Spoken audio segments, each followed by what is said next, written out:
నిర్మాతలకు చుక్కలు చూపిస్తున్న ఓటీటీలు. కరోనా సంక్షోభం తెలుగు సినిమా పరిశ్రమను కొత్త మలుపు తిప్పింది. లాక్డౌన్ సమయంలో జనం ఇళ్లకు పరిమితం కావడంతో ఓటీటీ ప్లాట్ఫామ్ లో ప్రాముఖ్యత ఒక్కసారిగా ఆకాశానంటుంది. కంటెంట్ డిమాండ్ పెరగడంతో ఓటీటీ సంస్థలు సినిమా రిలీజ్ కు ముందే స్టార్ కాంబినేషన్ లక్ష్యంగా చేసుకుని అడ్వాన్స్లు ఇవ్వడం ప్రారంభించాయి. కరోనా కాలంలో వీటికి వచ్చిన భారీ లాభాలను మళ్లీ సినిమాల్లోనే పెట్టుబడిగా మార్చాయి. కోట్ల రూపాయలతో నిర్మించిన ఈ చిత్రాలైతే బాక్సాఫీస్ వద్ద బోల్తా కొట్టాయి. ఫలితంగా ఓటీటీ సంస్థలు ఇప్పుడు నిర్మాతలతో కఠినంగా బేరాసారాలు చేస్తున్నాయి. ఒకప్పుడు నిర్మాతలు థియేట్రికల్ రాబడిపైనే దృష్టి పెట్టేవారు. శాటిలైట్స్, ఆడియో రైట్స్ ను ఒకప్పుడు రెండో ప్రాధాన్యంగా చూసేవాళ్ళు. కానీ ఇప్పుడు ఓటీటీ రాబడి థియేటర్స్ తో సమానంగా మారింది.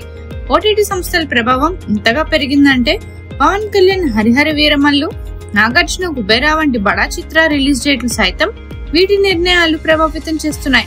ఇది నిర్మాతలపై ఓటీటీ సంస్థల ఆధిపత్యాన్ని స్పష్టం చేస్తుంది. ఈ పరిస్థితుల్లో కొంతమంది నిర్మాతలు ఓటీటీ ఆధారం లేకుండా సినిమాలు తీయాలని నిర్ణయించుకుంటున్నారు.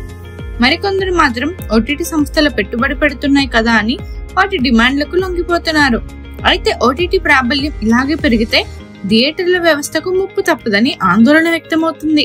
హిందీ సినిమాల్లో 8 వారాల థియేటర్ రన్ విండో అమలవుతున్నట్లు తెలుగులో అటువంటి నిబంధనలు లేకపోతే భవిష్యత్తులో థియేటర్ల మనుగడ ప్రశ్నార్థకంగా మారొచ్చు.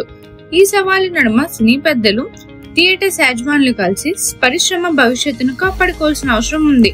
ఓటీటీ వేదికలతో సమతుల్య సంబంధం ఏర్పరచుకోకపోతే తెలుగు సినిమా సంస్కృతిలో థియేటర్ల పాత్ర క్రమంగా క్షీణించే ప్రమాదం ఉంది.